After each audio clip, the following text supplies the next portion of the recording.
이 시간에는 로마서 10장 11절부터 15절 말씀까지 읽었습니다. 로마서 37번째 시간입니다. 자, 먼저 오늘 본문 11절 말씀 같이 보겠습니다. 시작. 성경에 이르되 누구든지 그를 믿는 자는 부끄러움을 당하지 아니하리라 하니.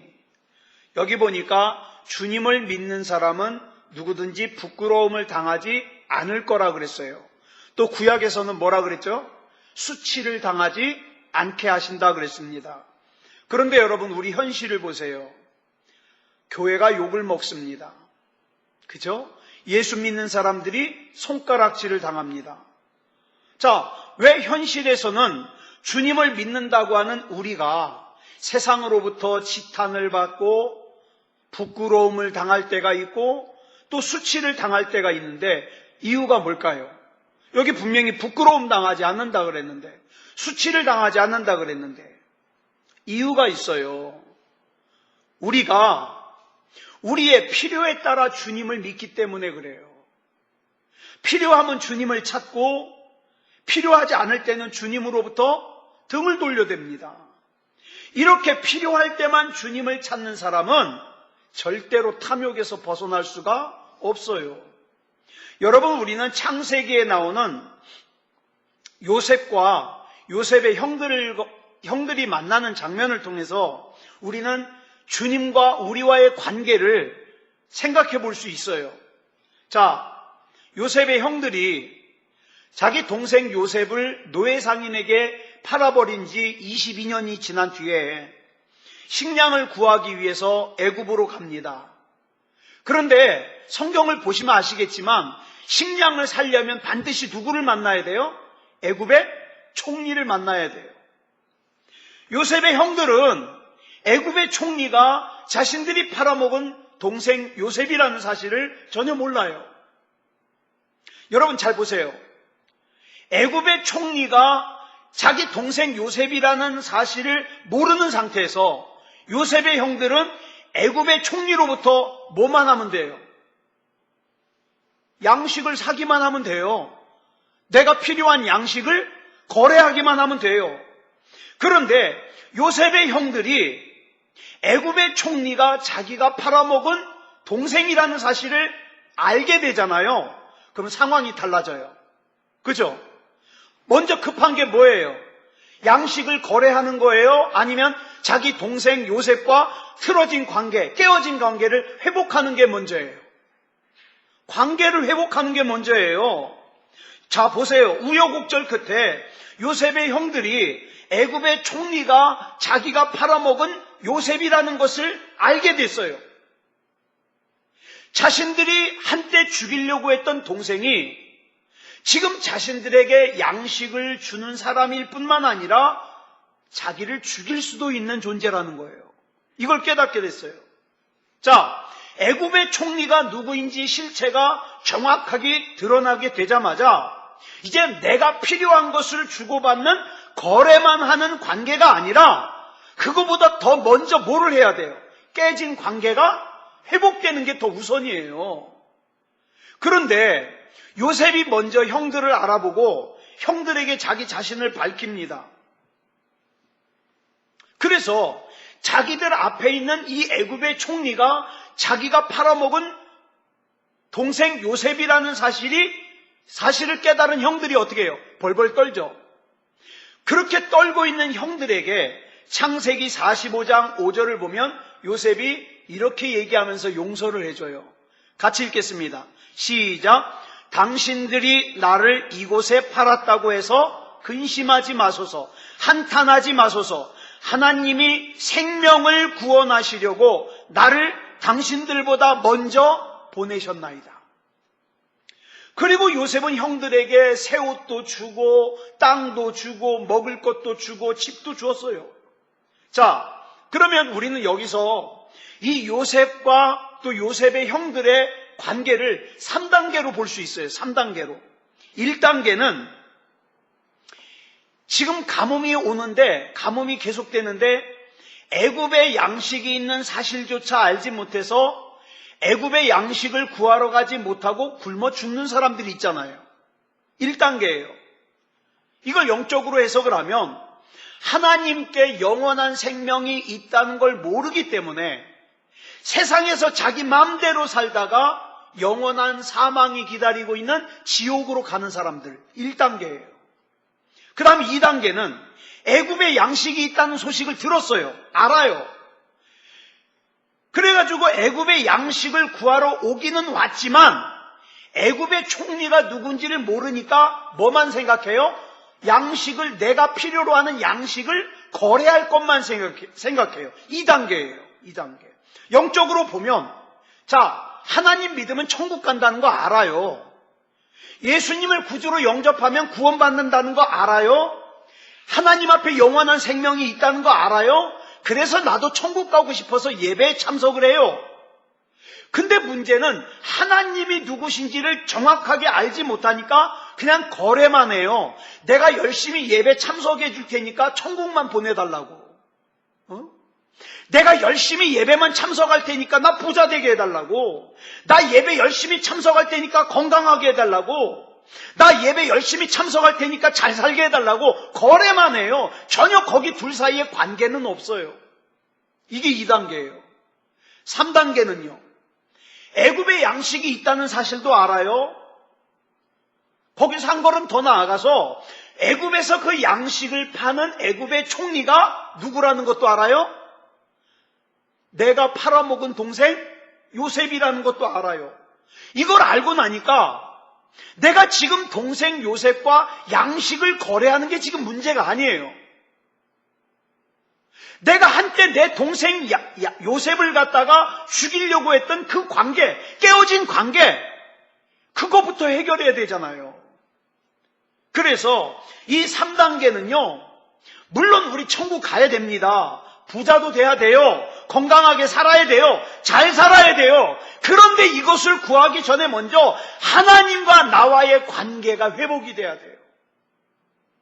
하나님, 나는 정말 하나님이 아니면 안 돼요.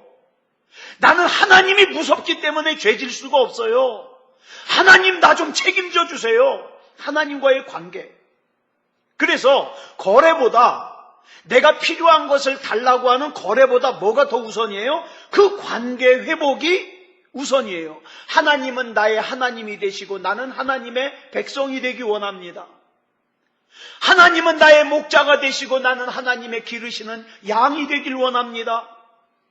하나님께서 나를 책임져 주시고 나는 하나님의 인도하심을 따라가는 하나님의 자녀이길 원합니다. 이 관계. 그런데 2단계에 머물러 있는 사람은요, 하나님을 모르는 사람은요, 이거에 관심이 없어요. 그냥 내가 열심히 예배 참석했으니까 달라는 거예요. 그러다가 예배 열심히 참석했는데 내가 원하는 대로 안 되면 삐쳐요. 예배 드려도 소용없다고. 기도해도 소용없다고. 관계에는 관심이 없어요.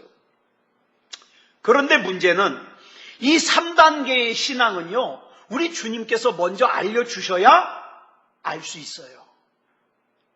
자, 본문 12절 보겠습니다. 시작. 유대인이나 헬라인이나 차별이 없습니다. 한 분이신 주께서 모든 사람의 주가 되사 그를 부르는 모든 사람에게 부요하시도다. 주님께서는 우리 주님을 주님으로 부르는 모든 사람을 우리 주님의 부요하신 능력으로 세우시고 바른 길로 인도해 주십니다. 그래서 아까 말씀드린 대로 믿음다운 믿음을 가진 사람은 세상으로부터 수치를 당하지 않게 하세요. 부끄러움을 당하지 않게 하세요. 이것은 주님의 부요하신 능력으로 가능한 일이에요. 여러분, 기독교와 그 다음에 불교가 큰 차이가 있는데 출발은 비슷해요. 여러분 잘 아시는 원효대사와 해골바가지 얘기가 있죠. 원효대사가 공부를 하기 위해서 당나라로 가다가 밤이 깊어가지고 잠을 잘 곳을 찾았어요. 그래가지고 한 동굴을 발견하고는 그곳에 들어가서 잠을 자는데 자는 중에 너무 목이 말라가지고 더듬어 보니까 누가 바가지에다가 물을 한 바가지 퍼다 놨어요. 그래서 시원하게 벌컥벌컥 들이키고서 그 바가지를 피고 계속 잤어요. 근데 아침에 일어나 보니까 자기가 간밤에 바가지라고 생각했던 것은 해골 바가지예요. 자기가 밤에 시원하다 그러고 마셨던 물은 해골 바가지에 고여있던 썩은 물이에요. 그 해골 바가지를 보는 순간 원효대사가 어땠을까요? 지난밤에는 시원하게 먹었는데 막 구토를 하고 비후가 상하고 그러겠죠. 여기서 원효대사가 중요한 걸 깨달았어요. 뭐냐? 진리라는 것은 저 당나라에 가야만 배울 수 있는 게 아니구나. 내 마음에 있구나. 세상은 마음 먹기에 달렸구나. 내가 처음에 시원한 물이라고 생각했을 때는 물이 그렇게 시원하고 좋았는데 내가 이 물이 해골 바가지에 고여있는 썩은 물이라는 걸 알고 나니까 내가 이렇게 속이 뒤집히는구나. 그래서 당나라로 가던 발걸음을 돌려가지고 되돌아왔어요. 여러분, 이처럼 깨닫는 것까지는 그리스도인이나 불교신자나 같아요. 그래서 원효대사가 깨달은 그 깨달음을 잠언 4장 23절은 이렇게 말씀하고 있어요. 시작. 모든 지킬 만한 것 중에 더욱 네 마음을 지키라. 생명의 근원이 이에서 남이라. 이 말이에요. 원효대사가 깨달은 진리예요. 생명의 근원이 마음에 달려있기 때문에 무엇보다도 이 마음을 사탄 마귀로부터, 죄로부터, 악으로부터 지키는 게 중요하다 이 말이에요. 여기까지는 기독교나 불교나 별반 다를 게 없어요. 문제는 지금부터 달라요. 불교는 깨달음을 얻은 다음부터는 어떡합니까? 자기의 구원은 스스로 완성해야 돼요. 그걸 뭐라 그래요? 성불이라 그러죠. 득도라 그러죠. 자기가 완성해야 돼요. 그래서 불교는요, 철저하게 자력 종교예요. 자기가 구원을 받아야 돼요. 그런데 우리 기독교는 깨닫는 순간 뭐라고 고백합니까? 하나님, 내 힘으로는 안 됩니다. 나는 하나님이 아니면 안 됩니다. 내가 구원받는 것은 절대로 내 안에서 나오는 게 아니라 주님으로부터 주어지는 것이니 구원자이신 예수 그리스도의 구원과 능력과 도움으로 나는 비로소 바로 세워질 수 있습니다. 그러니 주님께서 나를 책임져 주시옵소서. 이렇게 나가는 거예요. 그래서 기독교를 타력 종교라 그래요. 타는 뭐예요? 바깥으로부터 온다 이 말이에요. 구원이 내 안에 있는 게 아니라. 여러분, 오늘 저는 여러분이 하나님 확실하게 믿으신다는 거 믿습니다. 그런데 여러분이 어떻게 오늘 이 자리까지 오실 수 있었습니까? 네? 불교 신자들처럼 어디 가가지고 벽을 마주보고 득도하셨습니까? 고행하셨습니까? 아니면 착한 일을 많이 하셨습니까? 아니면 성경책을 한 100번, 1000번 읽으셨습니까? 여러분, 저와 여러분이 하나님이 믿어지고 예수님을 구주로 영접하고 오늘 이 자리에 있는 것은 예수 그리스도께서 주신 은혜요, 능력이 있기 때문에 오늘 이 자리에 있는 거예요. 그렇기 때문에 우리가 주님으로 고백하는 분은 오직 한 분이에요. 그런데 우리가 주님이라고 고백하는 그 한 분을 주님이라고 고백하는 사람들은 셀 수 없이 많아요. 그렇다면 여기 한번 보자고요. 오늘 저와 여러분이 얼굴 똑같은 사람이 있어요, 없어요? 똑같은 사람 없어요. 여러분, 우리가 하나님을 믿는 신앙의 크기도 다 달라요. 다 달라. 저는 모르지만 하나님은 아세요. 오늘 이 자리에 있는 저와 여러분의 신앙의 크기는요, 다 달라요. 다 달라. 신앙의 깊이도 다 달라요. 그렇지만 우리가 믿어야 될 하나님은 한 분이셔요. 이게 뭘 가르쳐줘요? 나와 크기가 다른 믿음도 내가 인정해줘야 된다 이 말이에요. 깊이가 다른 믿음도 인정해줘야 된다 이 말이에요. 여러분, 여기서 나와 다른 신앙을 인정해야 된다는 말은 내 신앙의 깊이와 크기와 다른 사람들의 신앙의 크기와 깊이를 이해해줘야 된다는 말이지 신앙의 대상이 다른 것까지 이해해야 된다는 말이 아니에요. 이거 조심해야 돼요. 절대로 신앙의 대상이 다른 것까지 인정하면 안 돼요. 그런데 많은 사람들이 하나님의 말씀을 자기 입맛에 맞는 것만 읽으려고 그래요. 들으려고 그래요. 그래서 내 입맛에 맞지 않으면 불편해해요.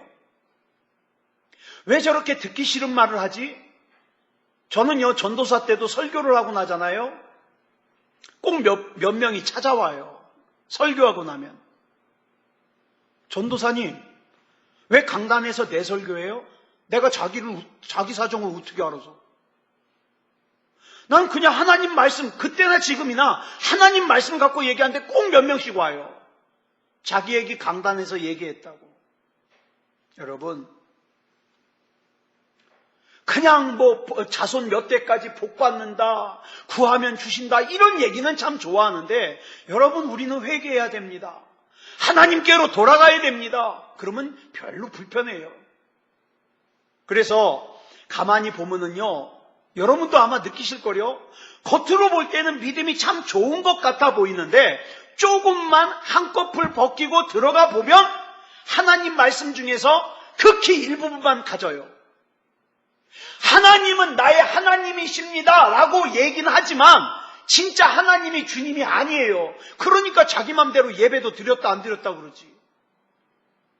하나님이 진짜 내 주님이면 그러겠어요? 주님 뜻대로 살아야지. 그러니까 말로는 겉으로는 주님 주님 그러는데 실상은 자기가 주인이에요.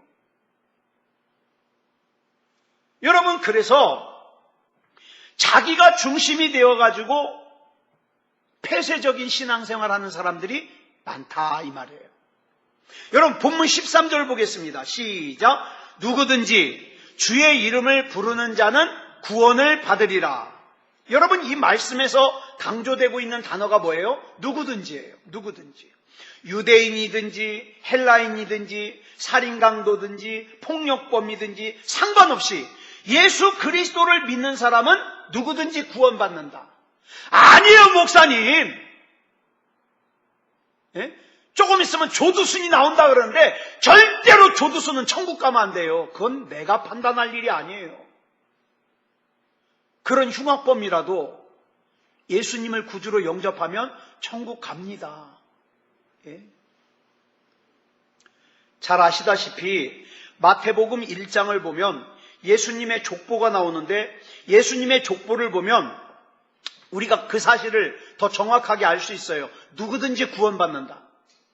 여러분, 이 예수님의 족보에 나오는 아브라함 어떤 사람입니까? 자기 혼자 살겠다고 자기 아내를 갖다가 여동생이라고 속여가지고 애굽의 왕인 바로에게 보낸 아주 파렴치한 인간이에요. 야곱은요, 자기 형 에서와 아버지 이삭에게 사기를 쳐가지고 형한테 가야 될 축복을 가로챘던 인간이에요. 다윗은요, 자기의 충성스러운 부하 장수인 우리아의 아내를 빼앗고 그 우리아를 죽게 만든 살인 방조죄를 저지른 그런 사람이에요. 솔로몬은 아내가 1000명이나 있는 아주 세기의 탕자죠, 탕자. 아내 얼굴도 잘 모를 거예요. 누구세요? 아우, 당신 700 몇 번째 와이프 아닙니까? 얼마나 우스워요. 다말은요, 자기 시아버지와 성관계를 맺은, 이건 진짜 입에 담기도 수치스러운 그런 여자예요. 라합은 창녀예요. 룻은 하나님께서 미워하는 이방 중에 특별히 미워하는 모압과 암몬 중에 모압 여자예요. 밧세바는 남편인 우리아를 두고 다윗과 간음해가지고 자기 남편인 우리아를 죽게 만든 여자예요. 여러분, 이들 중에 평범한 사람 있어요? 얼마나 못됐어요. 그런데 이런 사람도 예수 그리스도 안에서 구원을 얻을 수 있다는 것, 그래서 예수님의 족보에 올라갔다는 것, 굉장히 큰 교훈이죠. 마태복음 1장 17절을 보면 이런 말씀이 나와요. 같이 읽겠습니다. 시작. 아브라함부터 다윗까지 14대요. 다윗부터 바벨론으로 사로잡혀 갈 때까지 14대요. 바벨론으로 사로잡혀 간 후부터 그리스도까지 14대더라. 이걸 다 합치면 42대예요. 42대. 그런데 여러분, 이따 집에 가셔서 마태복음 1장 세어보세요.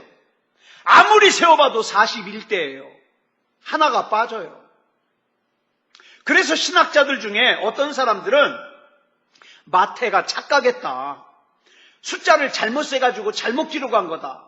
근데 여러분, 가만히 생각해보면 마태가 만약에 혼동을 했다면 구태여 그냥 명단만 쓰면 될걸, 족보 명단만 쓰면 될걸, 뭐하러 구태여 14대 이 얘기는 왜 했을까요?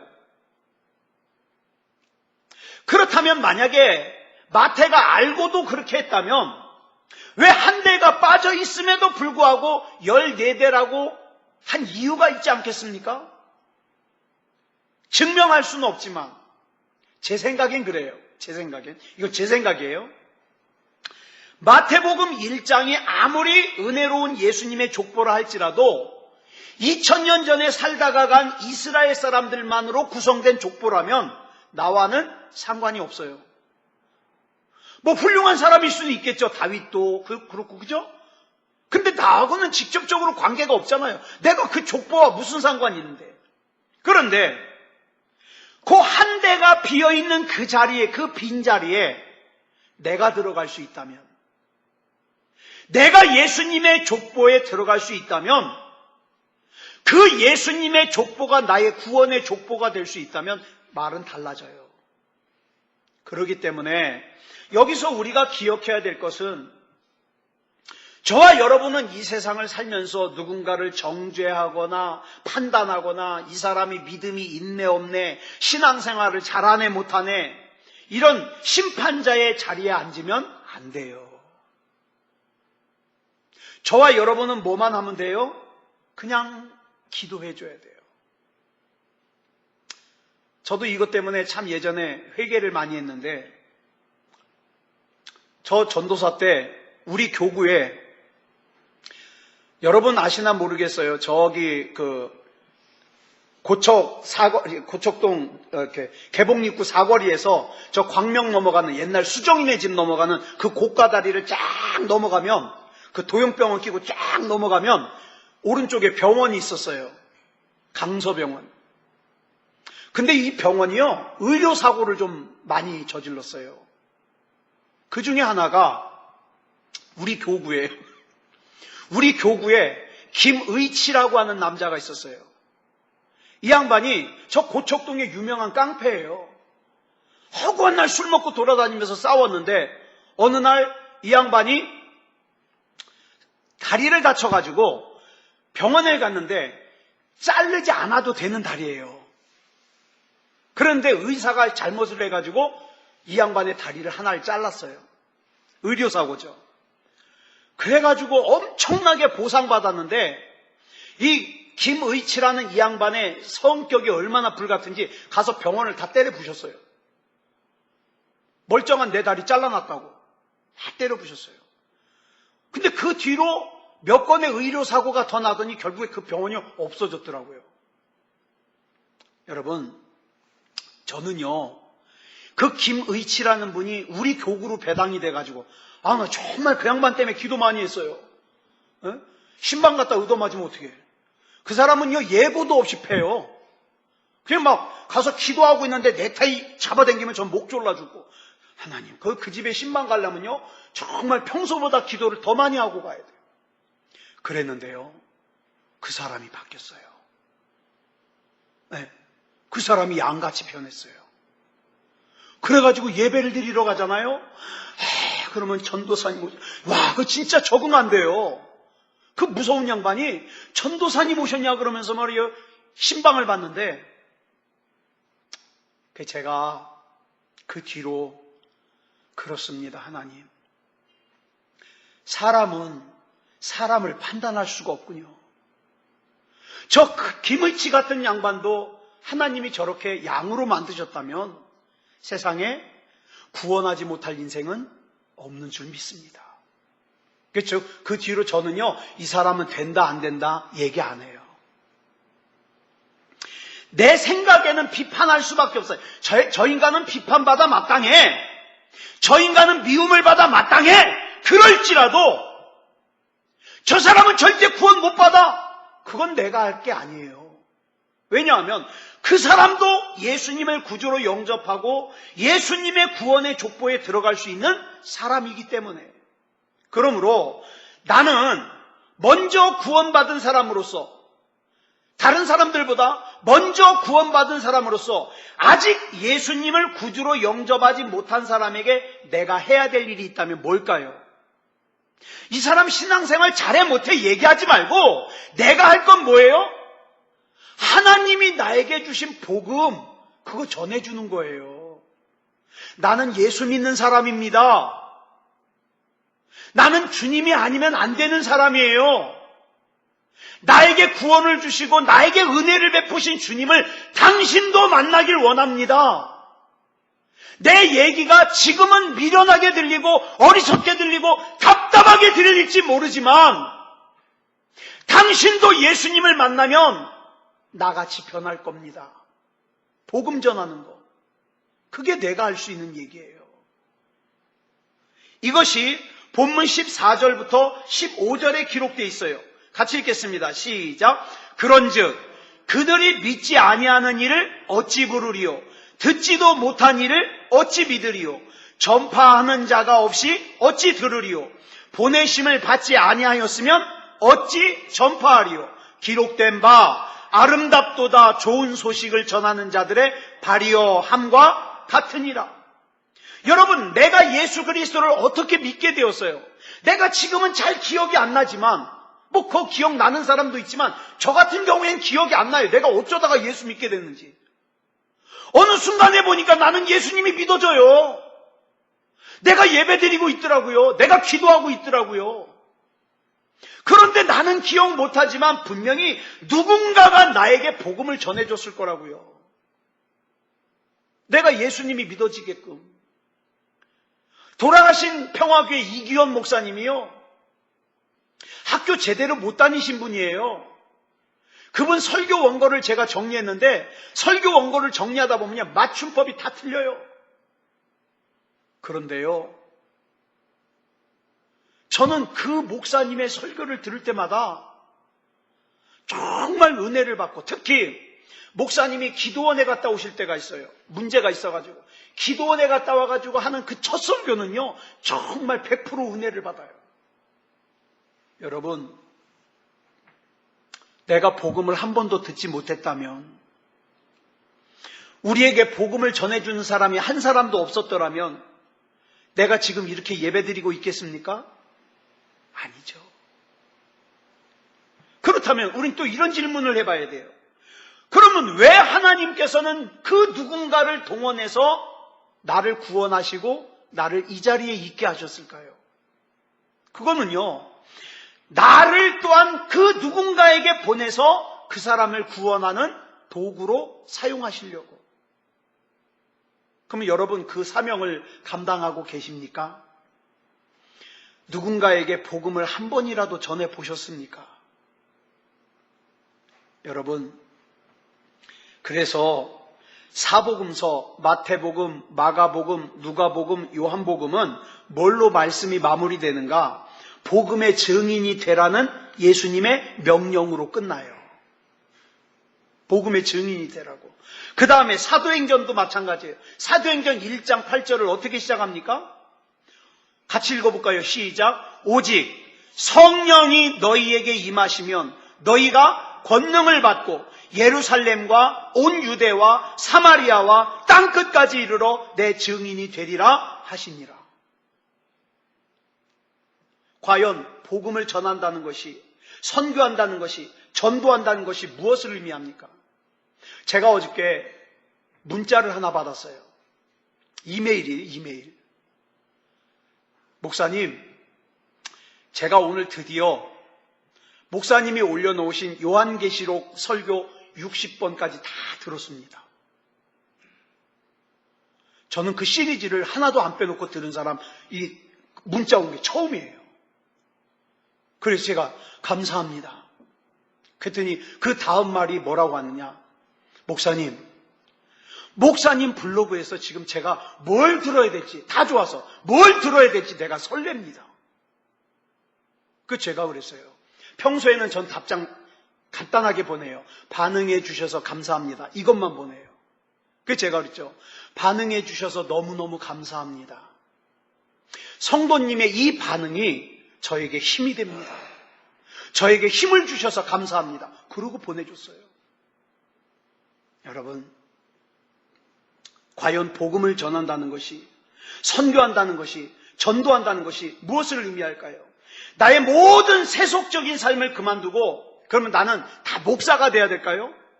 선교사가 돼야 될까요? 물론 목사가 되고 선교사가 되는 거 아름다운 일이죠. 근데 이거 잘못하면 함정에 빠져요. 뭐냐 하면 내가 목사가 됐으니까, 내가 선교사가 됐으니까 나는 목사가 되지 않은 사람보다, 선교사가 되지 않은 사람보다 더 대단한 신앙이야. 이런 착각에 빠지기가 쉬워요. 아니요. 이건 공로주의예요. 악한 마귀가 굉장히 많이 사용하는 함정이에요. 여러분, 그러다가 뭐에 빠지는지 아세요? 죄 지면서도 나는 목사니까 괜찮아, 나는 전도사니까 괜찮아, 나는 선교사니까 괜찮아, 이 함정에 빠진다고요. 아니요. 죄 져도 괜찮은 사람은 한 사람도 없어요. 여러분, 내가 행한 그 어떤 공로 때문에 내가 왕년의 신앙생활을 이렇게 잘했으니까 내가 지금 어느 정도 작은 죄를 저질러도 괜찮아, 이런 함정에 빠지면 안 된다고요. 나 정도는 예배 이런 거 빠져도 괜찮아, 나 정도는 이런 기도 안 해도 괜찮아. 아니요. 이것이 결국에는 이 신앙을 더 이상 잘하지 못하게 만들어요. 여러분, 미국은 영국에서 신앙의 자유를 찾아서 배를 타고 건너간 사람들이 세운 나라가 미국이잖아요. 여러분, 미국이 한자로 미가 뭐예요? 아름다울 미자예요. 왜 아름다울 미자를 쓸까요? 왜 아름다운 나라일까요? 미국이. 우리가 언뜻 생각할 때 미국이라는 나라는 참 자유가 많아서 사람들이 막 함부로 막 마약도 하고 술도 많이 마시고 우리나라보다 더 타락하고 그럴 것 같죠? 여러분, 지난 우리 주일날 우리 신은영 전도사님이 바로 전주간에 미국 갔다 왔거든요. 와가지고 밥 먹으면서 계속 하는 말이 뭔지 아세요? 목사님, 미국이요, 가보니까 우리나라보다 더 보수적이에요. 맞아요. 여러분, 미국이요, 법으로 주일날에는 상점의 문을 열면 안 된다는 법이 있었어요. 이 청교도적 법률이에요. 그런데 이 법이요, 지금 대도시에서는 거의 다 없어졌는데 아직도 중소도시 가면 이 법이 남아있는 곳이 있어요. 주일날에는 상점의 문을 열면 안 된다. 하지만 지금 미국이요, 계속 이런 법을 철폐하고 있어요. 학교에마다 사도신경을 써놓고 주기도문을 써놨던 것, 그거 다 없애라 그러고 말이죠. 학교에서 기도했던 것, 예배드렸던 것, 그거 하지 말라 그러고요. 미국도 그렇게 변해가고 있어요. 그런데 원래는 주일날 상점의 문을 열지 않고 예배를 드렸던 사람들인데 그 시작이 어떻게 됐는지 아세요? 어떤 사람들이, 야, 우리가 주일날에도 돈을 벌어가지고 선교원금을 많이 해서 선교를 많이 해야 되지 않겠냐? 이렇게 하면서 상점의 문을 열기 시작했어요.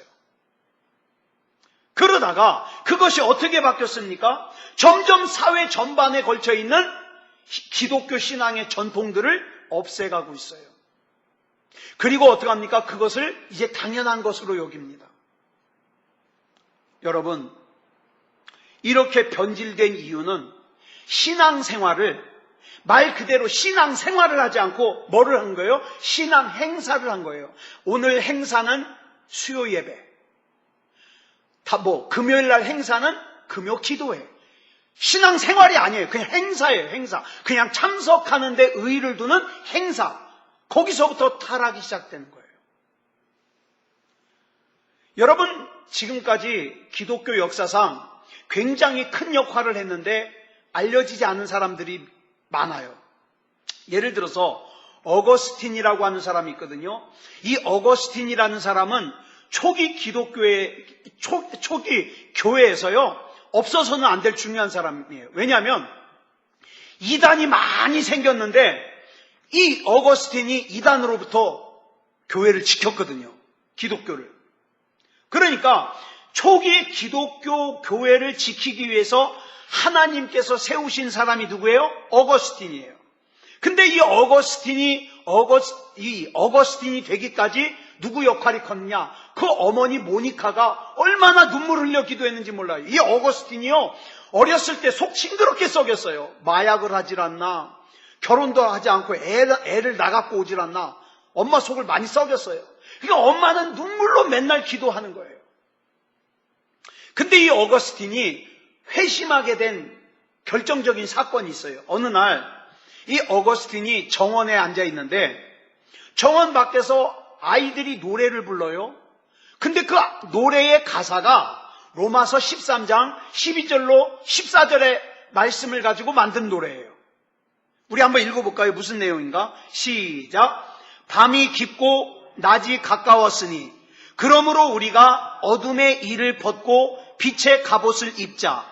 낮에와 같이 단정히 행하고 방탕하거나 술 취하지 말며 음란하거나 호색하지 말며 다투거나 시기하지 말고 오직 주 예수 그리스도로 옷 입고 정욕을 위하여 육신의 일을 도모하지 말라.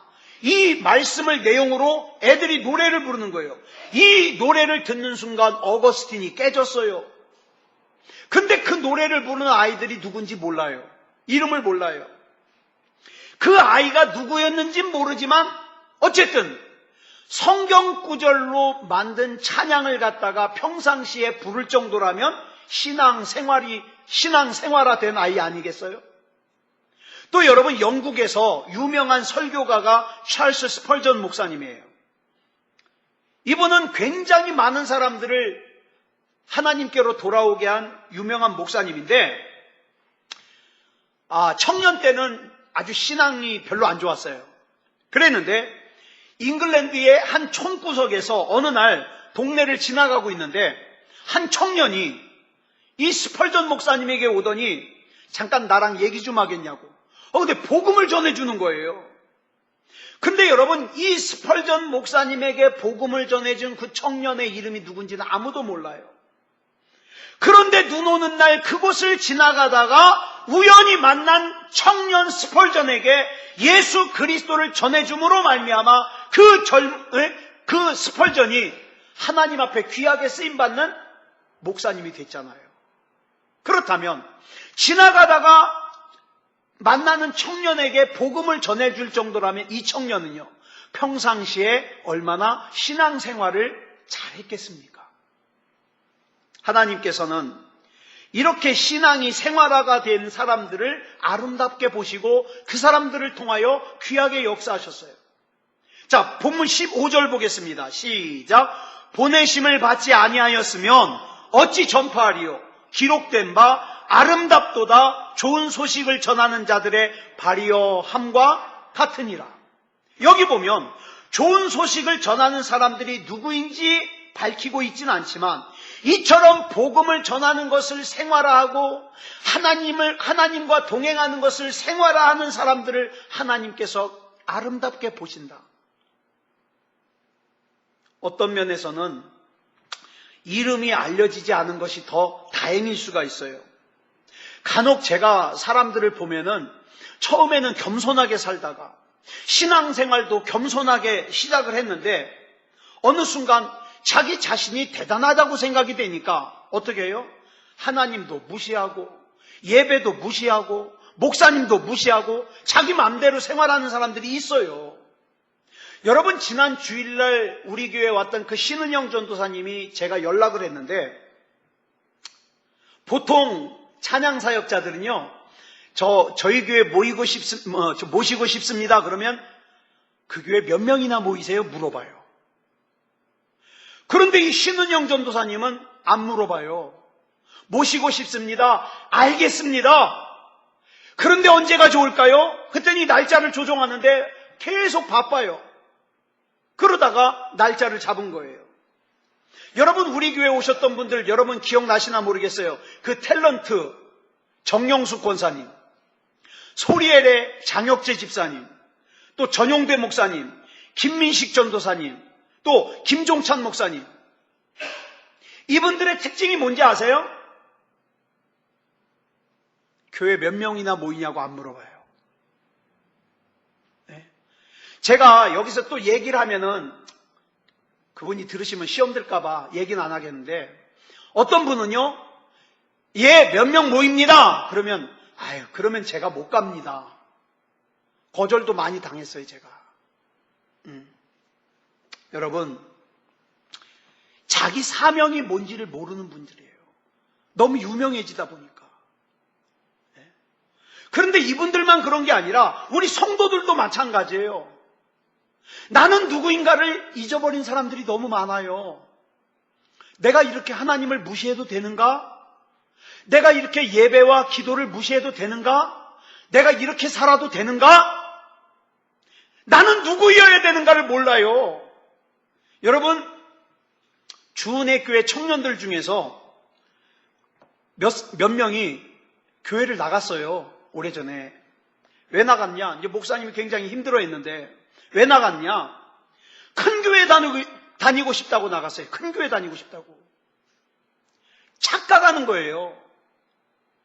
여러분, 하나님이 보시는 건 큰 교회 다니는 게 아니라 얼마나 믿음이 네 안에서 생활화되고 믿음다운 믿음이 되는가, 그 모습을 하나님이 아름답게 보는 거지.